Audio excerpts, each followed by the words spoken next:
जी हाँ दोस्तों, आपका स्वागत है बदलते दौर में। मैं हूं आपका दोस्त दानिश महाजन।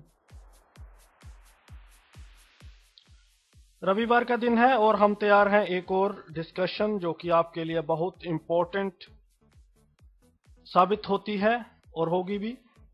उसी आपकी डिमांड पर आज की डिस्कशन है। उससे पहले कि हम पैनलिस्ट से रूबरू हों और आज के टॉपिक के बारे में आपसे बात करें, उससे पहले आज की हेडलाइंस।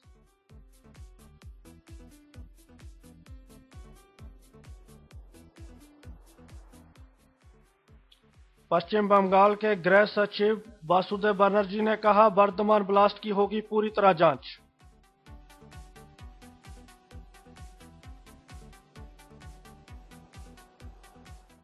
झारखंड के पूर्व मंत्रियों के संबंध नक्सलियों से किया गिरफ्तार।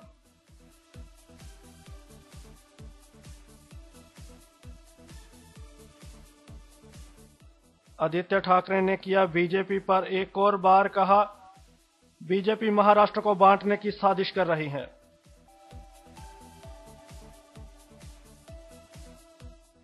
नरेंद्र मोदी ने कांग्रेस पर खूब बरसे, कहा, मैंने गांधी को नहीं छीना, कांग्रेस ने गांधी को छोड़ा।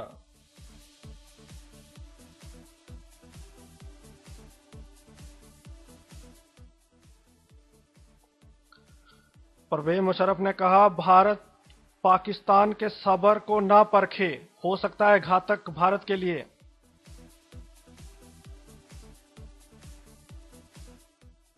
रामगोपाल वर्मा को मूवी सावित्री पर नोटिस, पोस्टर का विवाद। चेन्नई सुपर किंग ने केकेआर को हराकर चैंपियंस लीग पर किया कब्जा।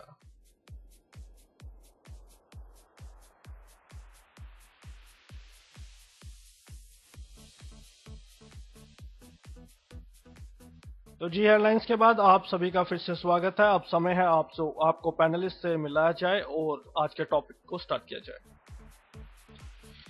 I have got principle of government senior secondary school for boys 3 in Sarojini Naidu, Delhi. Sir, welcome. I have got the President of Progressive Society and Professor of Political Science and constant participant of this panel discussion, Dr. Sareen. Sareen sir, स्वागत है।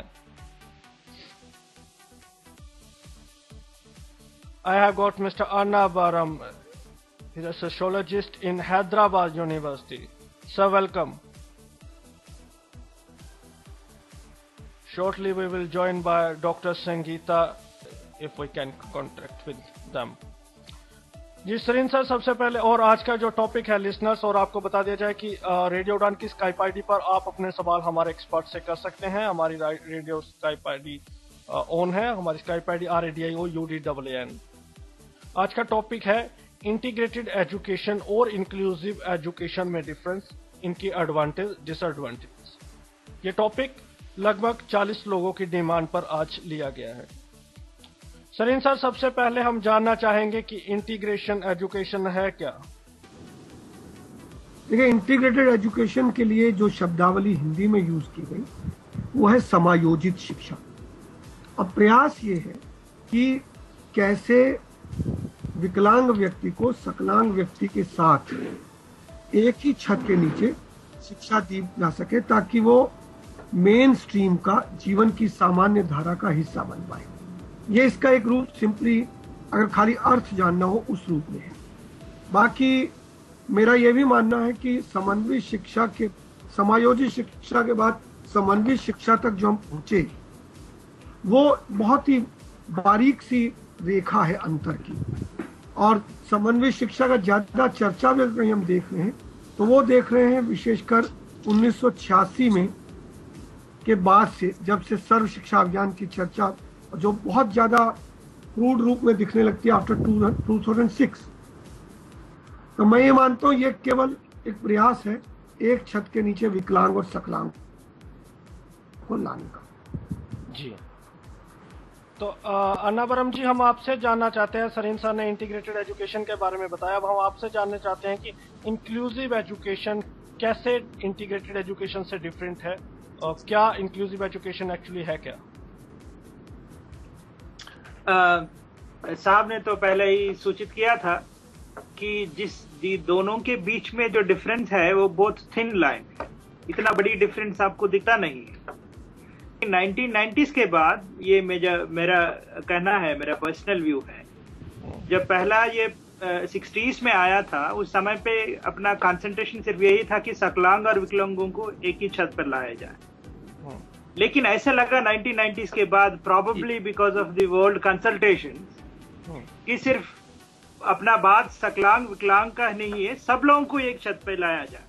मैं इसका एक consequence बता देता हूँ कि इससे पहले सिर्फ ब्लाइंड स्कूल और ब्लाइंड्स को और साइटेड को एक छत पे लाया जाता था।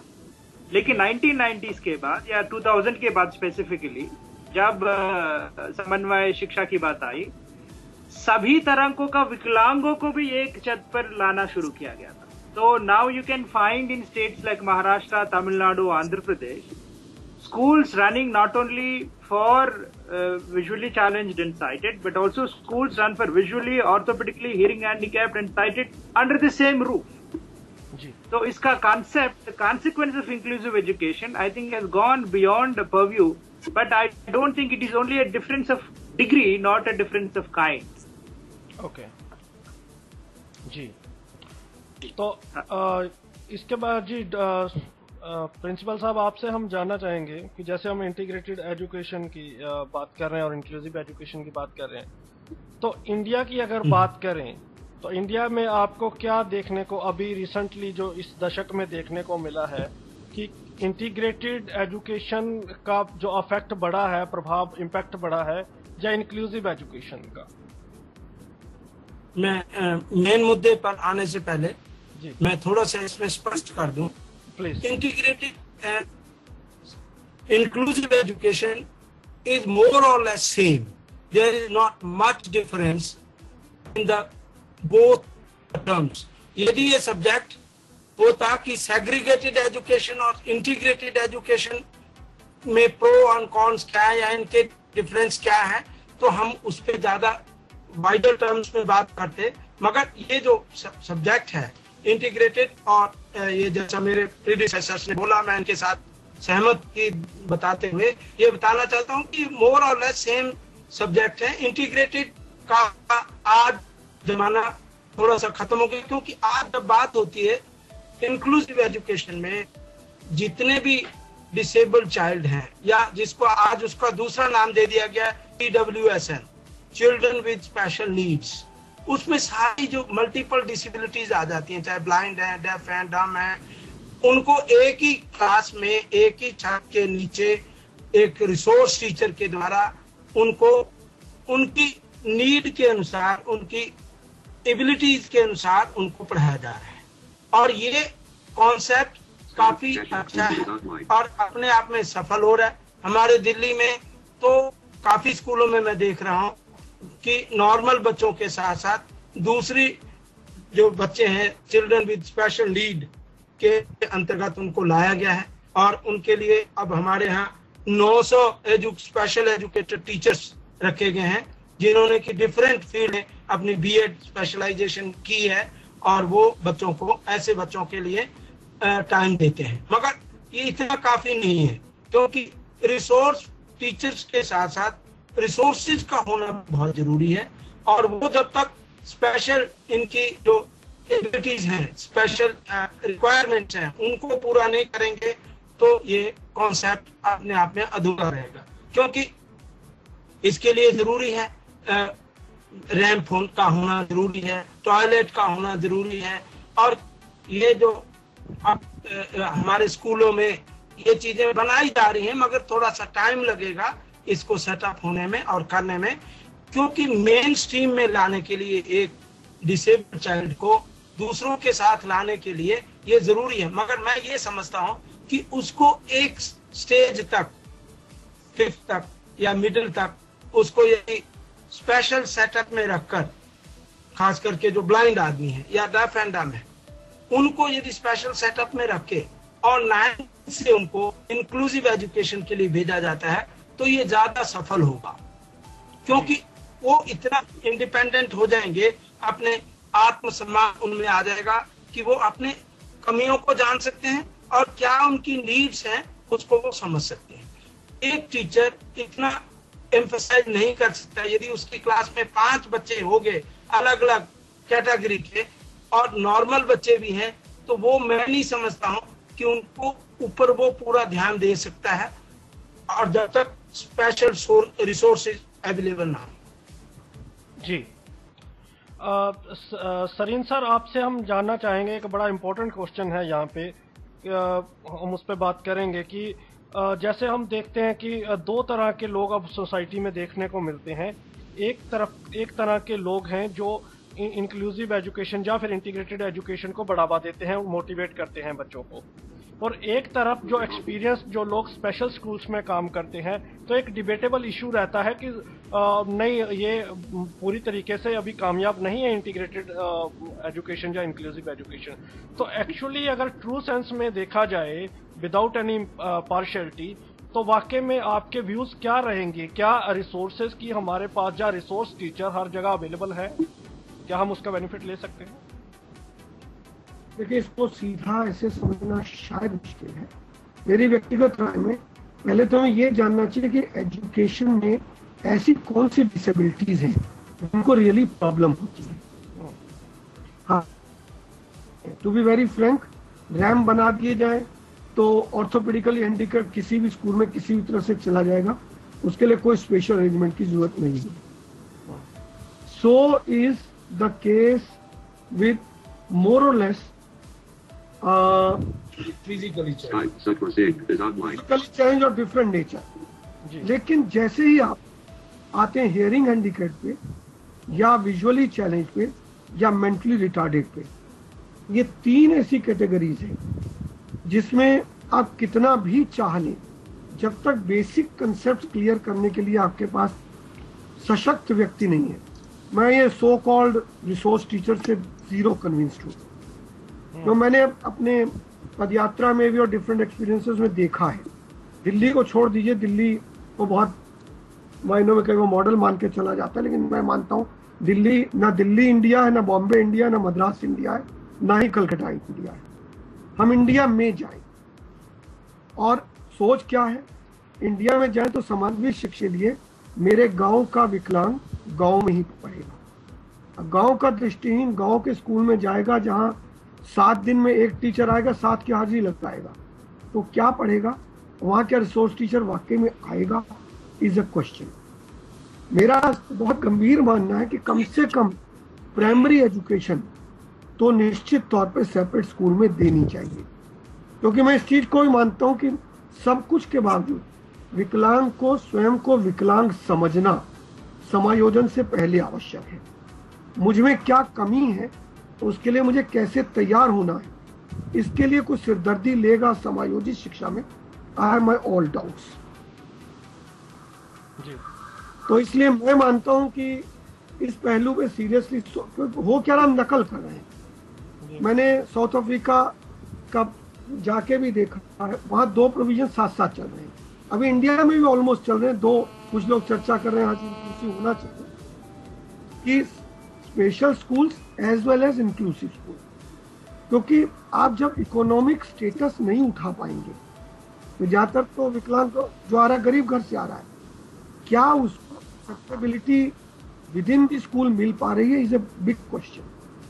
तो अब वो एटमॉस्फेयर दे नहीं पाएंगे, घर से चल के वो स्कूल तक आ नहीं पाएंगे, then what?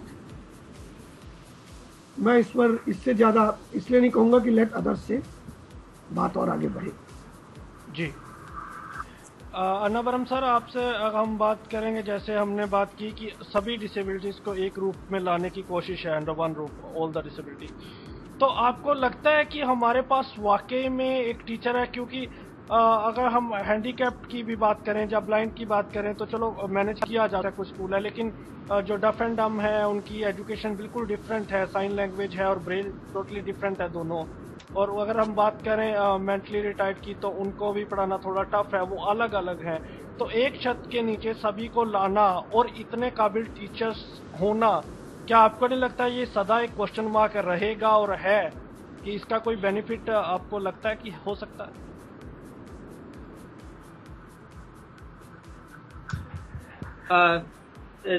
That seems to be a very very pertinent question. देखिए, जिस तरह इस मॉडल को दुनिया में अब तक इतना प्रोमिनेंस मिला, इसके जो पीछे कारण है वो कारण बहुत टेक्निकल रीजन है। फॉर एग्जाम्पल, आप अमेरिका और ब्रिटेन को देखिएगा। ब्रिटेन वेलफेयर स्टेट है, अमेरिका और प्योरली प्राइवेट स्टेट, लेकिन दोनों में एक बड़ा सिमिलैरिटी ये है कि आपका प्राइमरी एजुकेशन जो स्कूलिंग है ये 12th स्टैंडर्ड तक, वो स्टेट की रिस्पॉन्सिबिलिटी। जब उस देशों में विकलांगता का नंबर बढ़ते गया, स्टेट्स का एक ऐसा लगा कि एक ऐसा स्पेशल स्कूल्स रन करना थोड़ा मुश्किल काम है, तो इसीलिए लोग ऐसा शिफ्ट लिया था।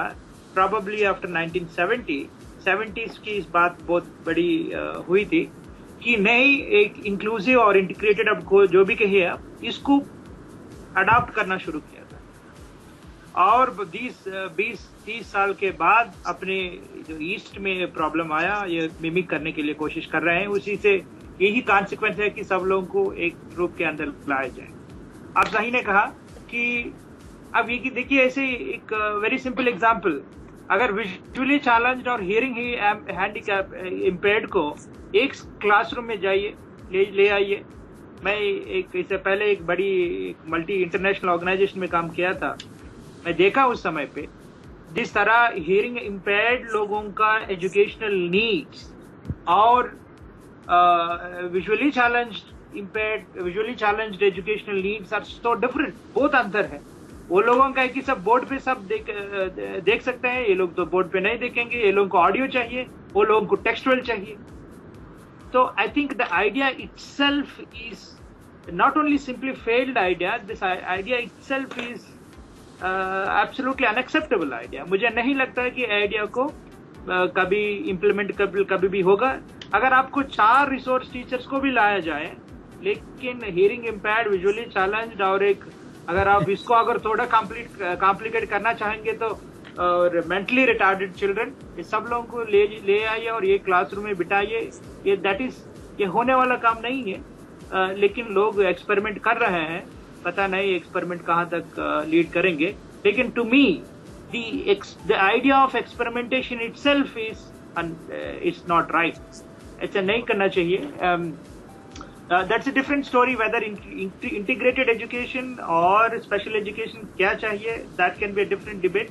लेकिन as far as bringing all multiple students with multiple disabilities or multiple disabled under one roof, I think is not a workable idea.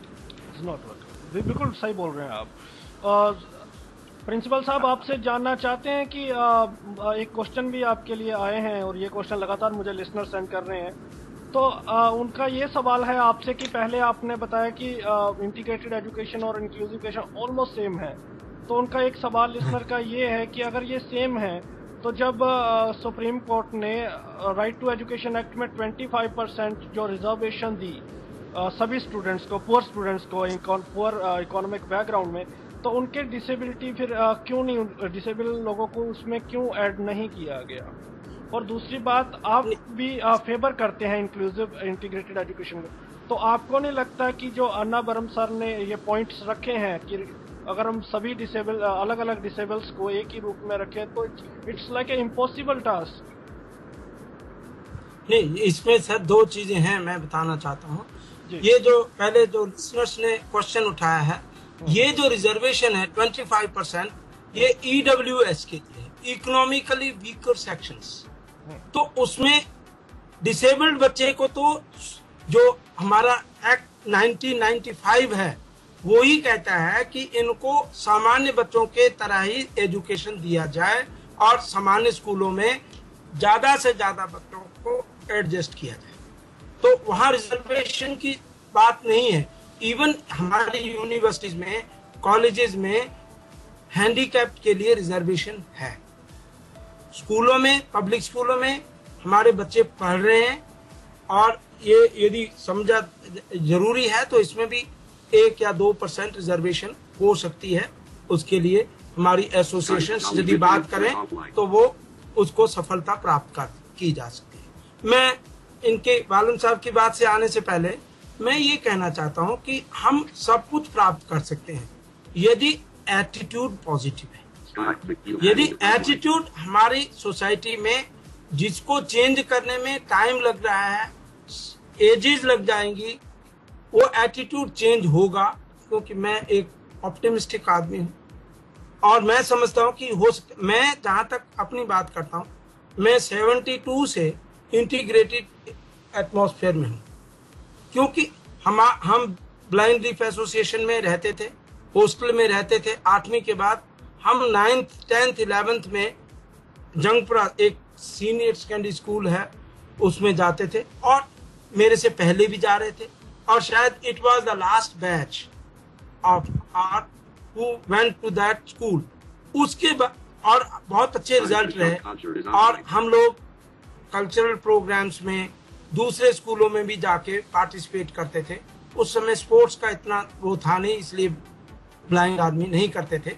मगर जितने भी बाकी डिबेट, पोएट्री या सिंगिंग, म्यूजिक के जितने कंपटीशन होते थे हम बराबर भाग लेते थे और उसमें बहुत अच्छे रिजल्ट आते थे। और हमारे जो सीनियर सेकेंडरी स्कूल थे उस समय, हायर सेकेंडरी था, मैं अपनी बात करूं, मैंने उस समय टॉप किया था। अपने 200-250 बच्चे थे उनमें टॉप था। और ये क्योंकि हमें साथ साथ दूसरा एटमॉस्फेयर भी मिल रहा था और उस एटमॉस्फेयर में हम रहते हुए काम कर रहे थे। तो मैं ये कहना चाहता हूँ। मैं बालन साहब का क्वेश्चन थोड़ा सा मुझे प्लीज रिमाइंड कराइए। जी, जो आपकी बात की मैं दोबारा आपके पास आऊंगा उसी पे। उनका मैं आपके क्वेश्चन पे अभी बात करता हूँ सरीन सर के साथ। सरीन सर, क्या आपको लगता है कि जब अपने अन्नावरम सर ने कहा कि भाई सभी डिसेबल्स को पढ़ाना, चाहे 4 रिसोर्स टीचर आ जाएं तो डिफिकल्ट है, लेकिन अगर हम इसको छोड़ दें और सिर्फ बात करें साइटेड वर्सेस ब्लाइंड, हम दोनों जब साइटेड के साथ क्या एक समन्वय स्थापित किया जा सकता है ब्लाइंड का, वहां पर क्या जब हम +2 के बाद पढ़ सकते हैं तो क्यों नहीं 8वीं से ही वो तैयारी शुरू कर दी जाए? और दूसरा सवाल, क्या आपको ये एक ड्रॉबैक लगती है कि जैसे इन्होंने खुद कहा अभी प्रिंसिपल साहब ने कि जब सपोर्ट्स की अपॉर्चुनिटीज बहुत लिमिटेड हो जाती हैं करिकुलम एक्टिविटीज ब्लाइंड को, और कहीं ना कहीं और डिस्करेज होता है साइटेड के साथ पढ़ के जब उसको प्रॉपर अपॉर्चुनिटीज नहीं मिलती है, बल्कि इसके अलग स्पेशल स्कूल में इक्वल अपॉर्चुनिटीज होती हैं सभी को। जी देखिए, मैं तो अपने आप को पॉजिटिव एटीट्यूड का व्यक्ति नहीं कहता हूँ। मैं बहुत रियलिस्टिक एटीट्यूड वाला हूँ और मुझे बिल्कुल ये मानना है कि अगर मैं आग में जल रहा हूँ तो मैं मान के चलता हूँ कि मैं उससे बच के नहीं निकल पाऊंगा, इसलिए मुझे अपने जलने को स्वीकारना चाहिए। मेरा ये मानना है। उस बात को, आपकी बात को क्लियर करता हूँ। मेरा बहुत दृढ़ मानना है कि एटलीस्ट प्राइमरी और मिडिल एजुकेशन स्पेशल स्कूल में मस्ट है, क्योंकि आपको अल्टीमेटली चाहे आप कंप्यूटर भी कितना भी जान ले जाए, कहीं ना कहीं आके जब आपका बिजली की सुविधा नहीं है या आपके पास बैटरी बैकअप नहीं है, इवन आज भी मेजॉरिटी ऑफ द ब्लाइंड को कंप्यूटर नहीं है।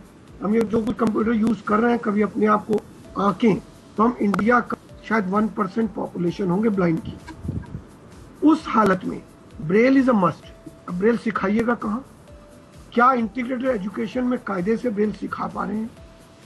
अगर सिखा भी पा रहे हैं, स्पोर्ट्स में क्या ले जा पा रहे हैं? कमरे में आप बैठे हुए हैं और दूसरे लोग स्पोर्ट्स खेल रहे हैं, आपको कहीं जाना है, एक बच्चा आपको बाएं हाथ से पकड़ता है, दूसरा दाएं हाथ से पकड़ता है, पैरालिटिक पेशेंट की तरह आपको चलाया जा रहा है, तो आपको इंसान कहाँ बना रहे हैं? इंटीग्रेशन के नाम पे अगर मैं ही मर जाए तो मुझे लगता नहीं है कि इंटीग्रेशन कहीं ले जाएगी। मैं बिल्कुल मानता हूं कि 8वीं के बाद पॉसिबिलिटीज हैं, लेकिन 8वीं के बाद की पॉसिबिलिटीज के लिए हमें चीजों को स्कूल लेवल पे कायदे से इंट्रोड्यूस करना चाहिए। मेरे पास आज भी बीए में बच्चे आ रहे हैं जिनको कंप्यूटर क्या बला होती है पता ही नहीं है। उनको कंप्यूटर ट्रेनिंग देने का प्रोविजन कॉलेज में है ही नहीं, तो उनके लिए सेपरेट कंप्यूटर ट्रेनिंग देगा कौन? उस पर प्रोग्राम बना के आज तक किसी ने दिया नहीं। वो खाली यूनिवर्सिटी में बैठ के कुछ एप्लीकेंट आ जाते हैं, उनको ट्रेनिंग दे दी जाती है, दैट्स ऑल। तो क्या इतने भर से हम रियली पीपुल इन जनरल का भला कर पाएंगे? क्योंकि मैं इसमें भी भेद मानता हूं, जो हो सकता है सबको स्वीकार्य ना हो। Disability with richness disability with all poverty, बहुत बड़ा अंतर है। जिन लोगों को शहर छूने का मौका मिल गया है या थोड़े अमीर हैं, मेरा मानना है कि वो बड़े आराम से इंटीग्रेटेड एजुकेशन के मजे ले सकते हैं। उनके माँ बाप घर में ट्यूटर भी रख लेंगे। मैं ऐसे अमीर लोगों को भी जानता हूँ जिनको घर में जाके ट्यूशन दी जा रही है, कंप्यूटर पर बेल सिखाई जा रही है। वो आम ब्लाइंड की कहानी नहीं है। तो मेरा दृढ़ मानना है कि 8वीं तक तो बिना स्पेशल स्कूल के, और मैं यहाँ ये भी साफ कर दूं कि स्पेशल स्कूल हटाना ये एक टिपिकल गवर्नमेंट की चाल है मेरी व्यक्तिगत नजर में। जी, वो चाल ये है कि जी कंटिन्यू। आप इंटीग्रेशन के नाम पे सरकार अपने ऊपर से सारे बर्डन हटा ले और जो उस कंपटीशन में ब्लाइंड आगे निकल जाए उसके लिए तालियां बजा ले, और पीछे रह जाए तो उसकी तो पूछो ही। तो I feel it a conspiracy.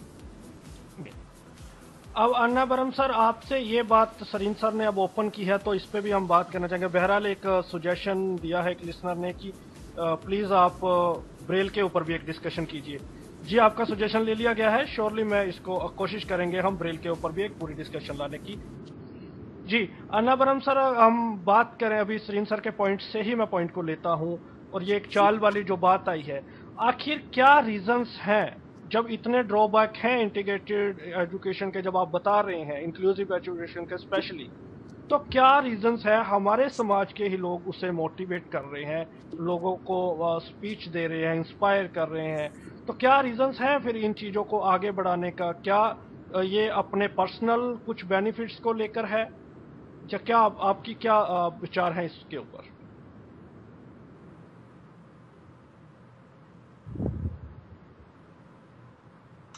मैं ये प्रश्न का उत्तर देने से पहले मैं सरीन साहब को बधाई दूं कि इतना ओपनली कहा।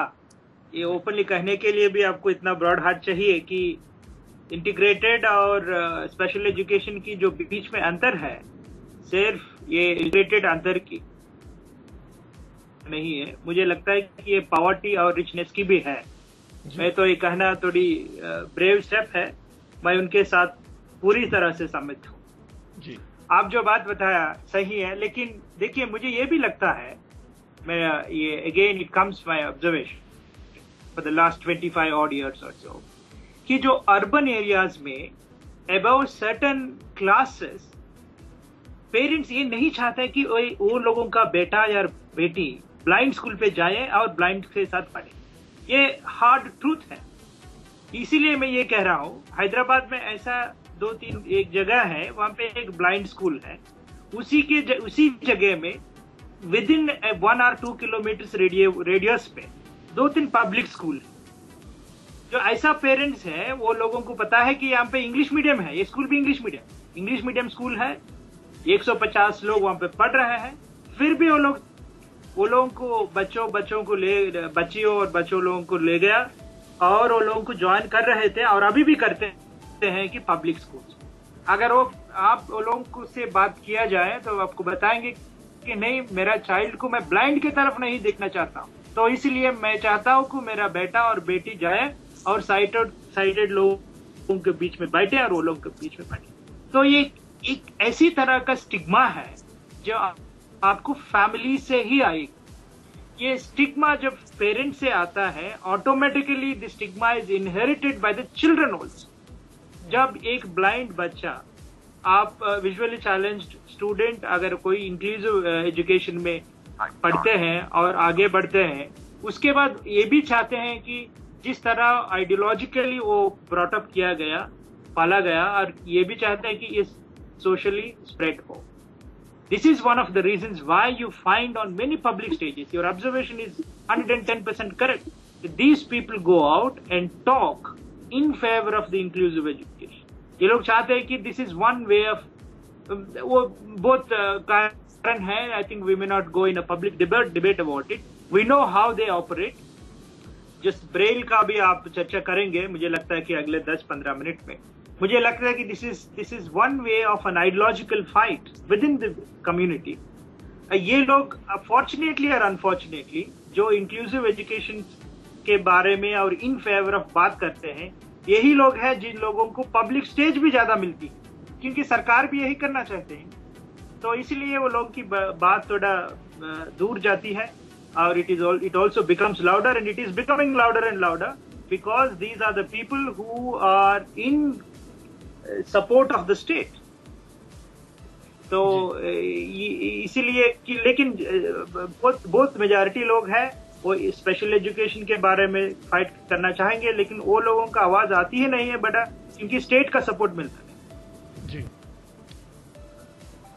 प्रिंसिपल साहब, तो ऑन दैट एंड ये भी इम्पोर्टेंट है, ये भी इम्पोर्टेंट आप देखना होगा कि most of the special schools और इंक्लूसिव स्कूल्स और इंटीग्रेटेड स्कूल्स अब देखा जाए, I can assure you 85% of these schools or 90% of the schools are urban oriented, urban based.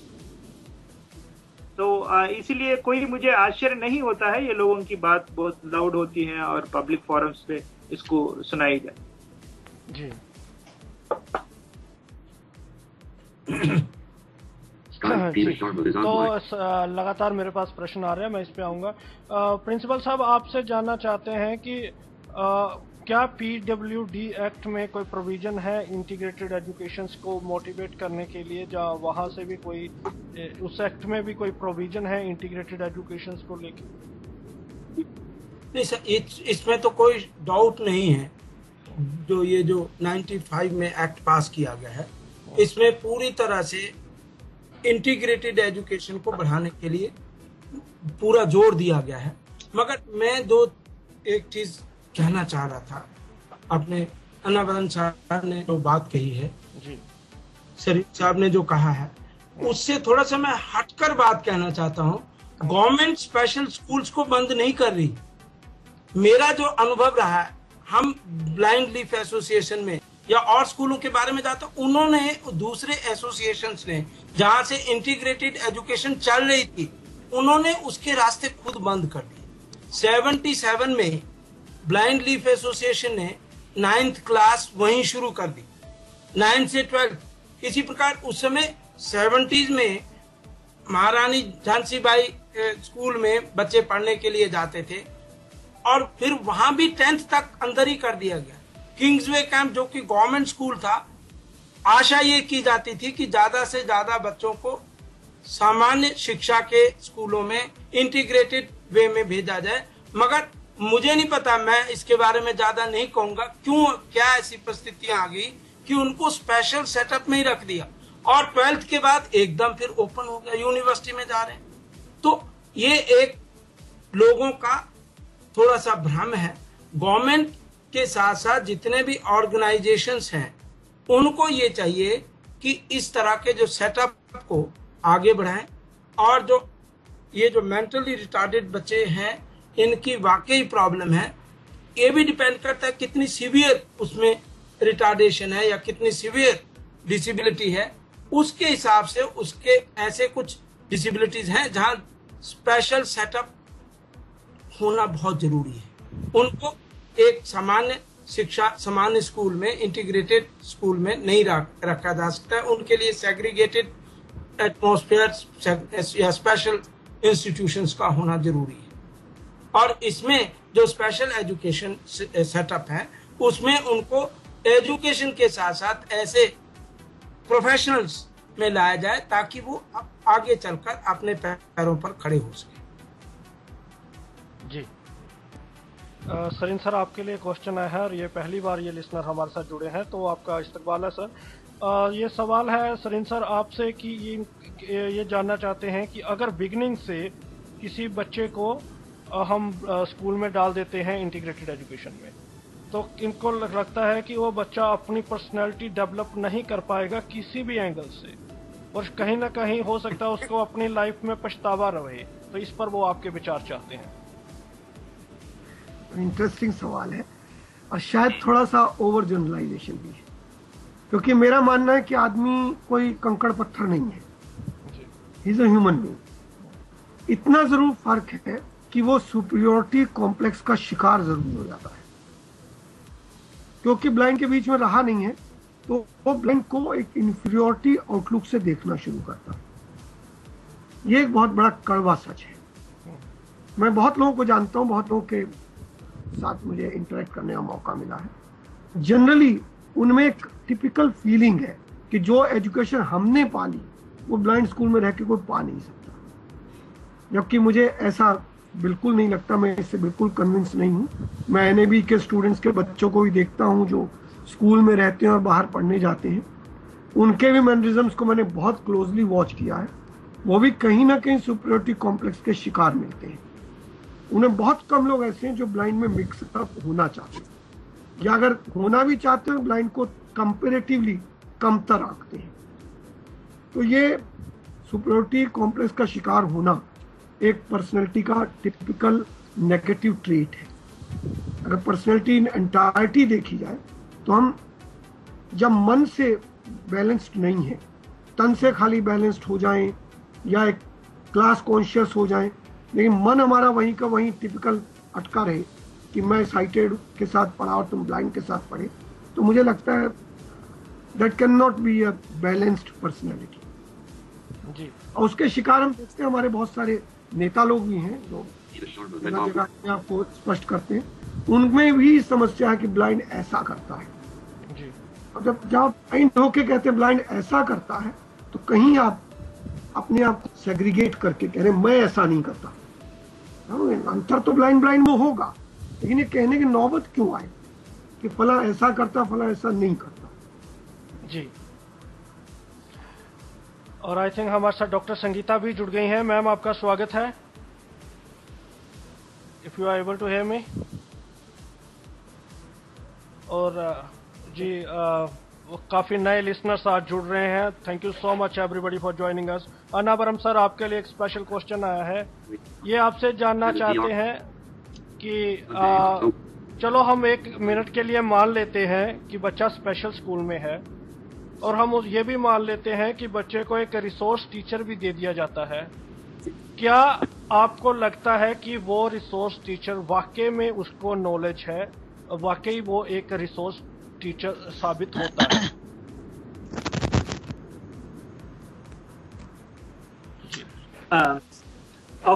Ji sorry sir, 1 minute के लिए इंटरप्शन लूंगा। I think doctor Sangeeta has joined us, founder member of Shubham and professor of Sanskrit. Ma'am welcome, if you are able to hear me. Yeah जी ma'am, be with us please. Yeah be with us जी। Anavaram sir please go on. ये जो अगर special school में आप है, पहली बात है कि रिसोर्स टीचर की जरूरत ही नहीं है, क्योंकि स्पेशल स्कूल में ये नॉर्म है कि जो भी स्पेशल स्कूल में अपॉइंट होंगे सब लोगों को स्पेशल एजुकेशन में ट्रेनिंग होना चाहिए। उसका मतलब ये है कि 100% टीचर्स हैं, सभी लोग स्पेशल रिसोर्स टीचर ही है। अगर एक रिसोर्स टीचर आपको अच्छा नहीं लगता है तो दूसरी रिसोर्स टीचर पे जाइए और वो लोग आपको कोई क्लैरिफिकेशन है तो वो लोग देंगे। ये तो बेनिफिट है। आई थिंक वो बेनिफिट आपको सर, सॉरी इंटरप्शन के लिए सॉरी। आई थिंक ये पूछना चाहते हैं कि अगर इंटीग्रेटेड स्कूल में भी हमको रिसोर्स टीचर मिल जाता है तो आई थिंक वो क्वेश्चन हो सकता है। तो दोनों के जवाब दे दीजिए आप, दोनों तरह। ठीक है। हाँ, ये स्पेशल स्कूल में आपको एक एडवांटेज है कि सब लोग रिसोर्स टीचर, सब लोग ही रिसोर्स टीचर, रिसोर्स पर्सन हैं। लेकिन आप अगर इंटीग्रेटेड का सिनारियो देखा जाए तो स्कूल में ज्यादा से ज्यादा 1 या 2 रिसोर्स टीचर्स होंगे, मैक्सिमम 1 रिसोर्स टीचर। मैं दिल्ली में भी देखा हूं। अगर क्या है ये रिसोर्स टीचर के पास इज रियली नॉट रिसोर्स। कोई जरूरी नहीं है कि every resource teacher is really resource. और जितने भी बच्चे उस स्कूल में पढ़ेंगे तो डिसेबिलिटी, सब लोग उसके कारण इफेक्ट होंगे। ये तो बहुत बड़ा प्रॉब्लम है। ये आप स्पेशल स्कूल में ऐसे सिनेरियो कभी आएगा ही नहीं। This is one important. मैं ये भी सरीन साहब से एक प्रश्न पूछा जा रहा था। I was also stunned about it. Personality कभी भी आप ये होमोजीनियस कैटेगरी नहीं है। अब ऐसा कोई जरूरी है, मैं ब्लंटली ये पूछ लूं कि हर एक साइटेड पर्सन पर्सनली डेवलप है? कोई ऐसा मानेंगे? मैं सब लोग, मेरा दोस्त पूरा साइटेड है, मैं सब लोगों को देखते आ रहा हूं, तो I can, there are different kind of people. Is personality, manners are nowhere related to sighted or blind. I don't think this has anything to do with you being able to see or not being able to see. मैं मेरे college में बहुत लोग थे कि brush भी नहीं करते हुए आते थे। वो कोई आपको लगता है कि कोई ब्लाइंड विजुअली चैलेंज नहीं है, वो सब लोग साइटेड है। कोई बच्चा आता था कि शॉर्ट पे, बनियान पे। मुझे नहीं लगता कि ये जो जिस तरह के इस प्रश्न को पूछा गया, इसमें ही इनहेरेंटली एक बायसनेस दिखाया जाता है कि साइटेड में सब लोग पर्सनली डेवलप्ड है, अच्छा मैनर्स है, इसीलिए आप साइटेड स्कूल में जाइए इंक्लूसिव एजुकेशन पे तो आप भी पर्सनली डेवलप्ड होंगे। That is not right. तो as a society we have different kinds of people. मुझे ये भी इम्पोर्टेंट है सब लोगों को, आपका ऑडियंस को मैं बता दूं, अपना ऑडियंस को, कि पर्सनैलिटी एक सोशल प्रोसेस है। कोई अभी 100% पर्सनली एक ही दिन या 10 साल में 12 साल में डेवलप नहीं होंगे। It takes a lot of time. It also matters whom you interact with, and most of what your personal habits are, what you read, what you don't read. तो इसीलिए मुझे नहीं जो आप जिस स्कूल में पढ़े हैं वो स्कूल का इन्फ्लुएंस, मैं ये नहीं कह रहा हूँ कि आपका स्कूल आपके ऊपर जीरो इम्पैक्ट है। स्कूल का इन्फ्लुएंस भी होता है। अगर क्वांटिटेटिवली उसको मेजर करना बहुत मुश्किल है, लेकिन अगर मुझे कोई चांस दिया गया, मैं कहता हूँ कि आपका स्कूल का इन्फ्लुएंस आपका पर्सनालिटी डेवलपमेंट पे मैक्सिमम 50% होगा। जो बैलेंस 50% का जो इफेक्ट है वो सोशल एनवायरनमेंट से आएंगे, आपका फैमिली से आएंगे, आपका पीयर ग्रुप से आएंगे। तो ये सोचना कि अगर मैं इंक्लूसिव स्कूल में पढ़ूं तो मेरे पर्सनालिटी डेवलपमेंट अच्छा हो। जी, तो इससे पहले कि मैं आगे बढ़ूं, आप डॉक्टर संगीता से बात करते हैं। डॉक्टर संगीता, आपसे पहले तो आप सभी पैनलिस्ट को श्रीलंका और पाकिस्तान से भी ग्रीटिंग्स आ रही हैं, तो thank you listeners so much for being with us. जी मैम, हम व्यू जानना चाहते हैं इंटीग्रेटेड और इंक्लूसिव एजुकेशन, आपको क्या इनकी एडवांटेज और डिसएडवांटेज लगती है? देखिए, इंटीग्रेटेड एजुकेशन और स्पेशल एजुकेशन दोनों के अपने ही एडवांटेजेस और डिसएडवांटेजेस हैं। पहले हम बात करें स्पेशल एजुकेशन की, तो स्पेशल एजुकेशन ब्लाइंड के लिए बहुत अच्छा है, इसलिए क्योंकि इसके अंतर्गत स्पेशल अटेंशन उनको मिलता है और रेशियो जो होता है स्टूडेंट टीचर रेशियो बहुत कम रहता है। 8 से 10 स्टूडेंट्स रहते हैं एक टीचर के पास। तो इससे टीचर को बच्चों को पढ़ाने में और बच्चों को समझने में बहुत सुविधा होती है। जहाँ तक इंटीग्रेटेड एजुकेशन की बात है, इंटीग्रेटेड एजुकेशन में हम ये जानते हैं कि कम से कम भी अगर बच्चे रहते हैं तो 30 से कम बच्चे क्लास में नहीं रहते, 30 से अधिक रहते हैं। उनमें 1 या 2 ब्लाइंड बच्चे हो सकते हैं।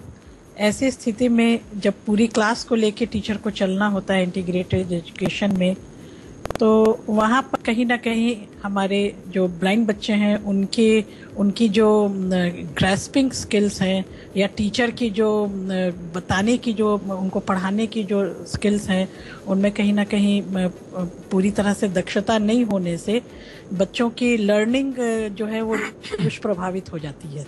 बच्चे अच्छी तरह से लर्न नहीं कर पाते, ऐसा मेरा अनुभव है। जी देखिए, बिहार में अभी जी बोलिए, बताइए। बोले करिए। हाँ, बिहार में अभी कस्तूरबा स्कूल्स बिहार शिक्षा परियोजना है हमारे यहाँ। प्रदेश भर में सर्व शिक्षा अभियान के तहत ये स्कीम शायद सब राज्यों में चलाई जा रही है। तो हमारे यहाँ ये स्थिति है कि कस्तूरबा स्कूल्स में 100 बच्चे रहते हैं। उन 100 में से 25 लड़कियां डिसेबल्ड ली जाती हैं, ब्लाइंड लड़कियां ली जाती हैं 25, और 6 से 14 साल की कैटेगरी में ये बच्चे होते हैं। तो वहाँ पर जब वहाँ विजिट्स किया गया अभी, तो ये पाया गया कि वहाँ उन बच्चों के साथ थोड़ा कॉम्प्लेक्स, इन्फीरियरिटी कॉम्प्लेक्स वहाँ पर है। क्योंकि एक साथ जनरली क्या होता है कि किसी भी जनरल स्कूल में जहाँ ब्लाइंड बच्चे पढ़ते हैं नॉर्मल स्कूल में, इंटीग्रेटेड सेटअप में, वहाँ पर होता क्या है कि 1 या 2 बच्चे होते हैं और उनको फैमिली सपोर्ट होता है। फैमिली सपोर्ट होने से वो जो पेस है स्टडी की, जो क्लास में जिस पेस से दूसरे बच्चे पढ़ रहे हैं वो उनके साथ कोप अप कर सकते हैं।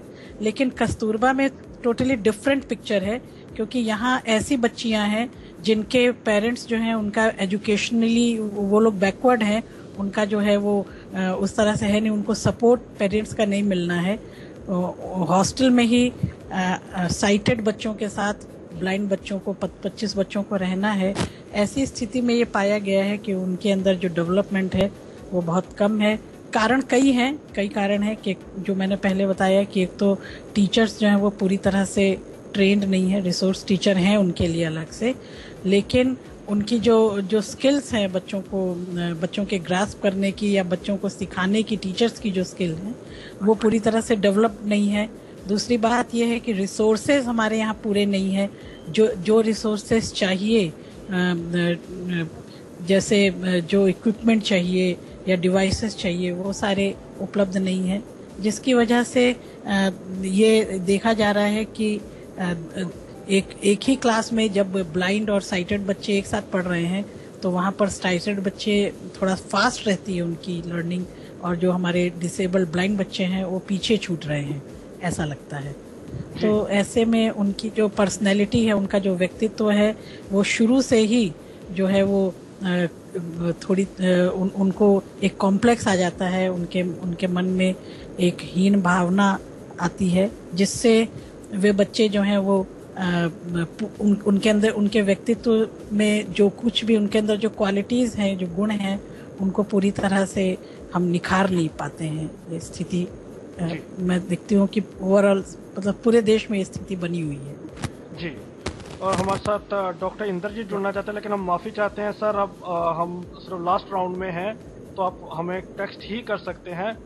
बहरहाल 2 क्वेश्चन है प्रिंसिपल साहब आपके लिए। एक तो वो जानना चाहते हैं कि क्या जो रिसोर्स टीचर, जैसे कि बात चल रही है कि अब ज़्यादा रिसोर्सेज तो है नहीं है और रिसोर्स टीचर भी नहीं है, तो क्या उसकी कमी पेरेंट्स पूरी कर सकते हैं जो रिसोर्स टीचर? और दूसरा एक सवाल इम्पोर्टेंट ये आया है कि हम अगर बात करें इंक्लूसिव एजुकेशन की खामियों की, तो स्पेशल स्कूल्स में भी बहुत ज़्यादा प्रॉब्लम्स हैं, अब स्टडी का वो स्टैंडर्ड नहीं है।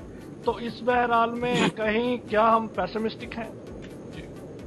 नहीं सुनिए, मैं इसमें 2 बातें कहना चाहता हूँ बड़े ईमानदारी से, बड़ी स्पष्टता से। पहले आपने पूछा है कि पेरेंट्स कितना उसमें कंट्रीब्यूशन दे सकते हैं रिसोर्स टीचर के रूप में। It depends upon the education of the parents.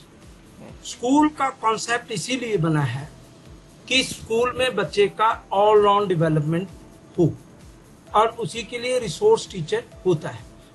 हमारे यहाँ जो ब्लाइंड बच्चे ज्यादातर या डिसेबल्ड बच्चे आ रहे हैं CWS के अंदर, वो पेरेंट्स ऐसे हैं जो बिलो स्टेटा हैं, ज्यादातर एजुकेटेड नहीं है, इकोनॉमिकली वो डेवलप नहीं है, इसीलिए उनको अपने बच्चों को स्कूलों में भेजने की जरूरत है। यदि वो पेरेंट्स अफोर्ड कर सकते हैं फिर तो हेलन केलर जैसे पेरेंट्स उसको घर में ही पढ़ा सकते हैं, स्पेशल टीचर रख सकते हैं। मगर यहाँ ऐसी स्थिति नहीं है। हमारे यहाँ जो पेरेंट्स नहीं सपोर्ट कर सकते हैं, स्पोर्ट्स रिसोर्स टीचर नहीं बन सकते। जहाँ तक स्पेशल स्कूल्स की बात है, वहाँ भी अब जो टीचर हैं वो रिसोर्सफुल टीचर नहीं है। They have no concern with Braille, जबकि ब्रेल एक ब्लाइंड बच्चे के लिए उसकी आत्मा से बढ़कर है। आज जो हम हैं, जिस स्थिति में हम बैठे हैं, ईश्वर, पेरेंट्स, सोसाइटी के साथ साथ उसका मैं एक क्रेडिट ब्रेल को भी देता हूँ। यदि ये ब्रेल ना होती तो I don't think I could have manage up to that state. तो मैं ये कहना चाहूंगा कि रिसोर्स का तो होना, इक्विपमेंट्स का होना इंस्टीट्यूशन पर डिपेंड करता है, उसके मैनेजमेंट पर डिपेंड करता है कि कितने रिसोर्सेज वो अवेलेबल कर सकते हैं। गवर्नमेंट इसमें पूरी तरह से साथ दे रही है, इंस्टीट्यूशंस को पैसा भी दे रही है, और ये अब इंक्वायरी की बात है कि ये पैसा कितना कितना यूज हो रहा है, कितना खर्च हो रहा है, जो दिया जा रहा है उसमें से कितना जिन लोगों को लाभ मिलना चाहिए वो मिल भी पा रहा है या नहीं।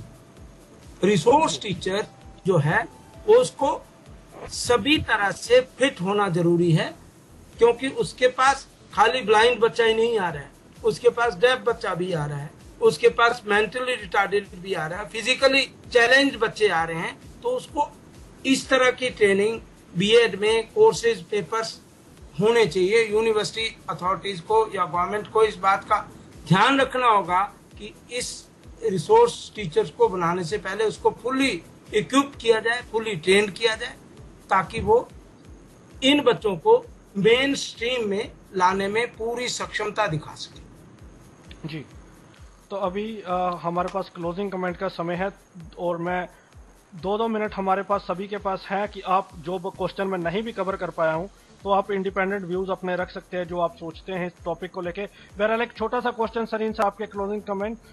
सवाल ये है कि बहुत सारे जो बच्चे हैं, स्टूडेंट्स हैं, वो जो लेट ब्लाइंड होते हैं, रिसेंटली ब्लाइंड, वो किसी ने एमबीए की होती है और जब उन्होंने ये कोर्सेज किए होते हैं इंजीनियरिंग, एमबीए, तब वो साइटेड होते हैं। तो कहीं ना कहीं ये भी अट्रैक्ट करते हैं, काश हम साइटेड स्कूल में पढ़े होते तो हम भी शायद ये एमबीए या अलग स्ट्रीम में जा सकते थे। तो क्या ये भी एक बात है? और आपके व्यूज फाइनल प्लीज।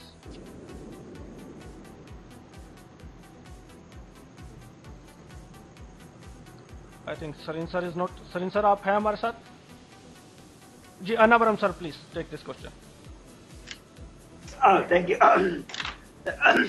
खास करके ये फिनोमिनन है, खास करके इंजीनियरिंग करते हैं और एमबीए करते हुए साइट लॉस हुआ, लोग आते हैं, एक तरह के इंस्पिरेशन बनते हैं लोग, दूसरी तरह से ये भी अब सोचने लगते हैं कि क्या हुआ अगर हम भी साइटेड होते तो हम इंजीनियरिंग करते।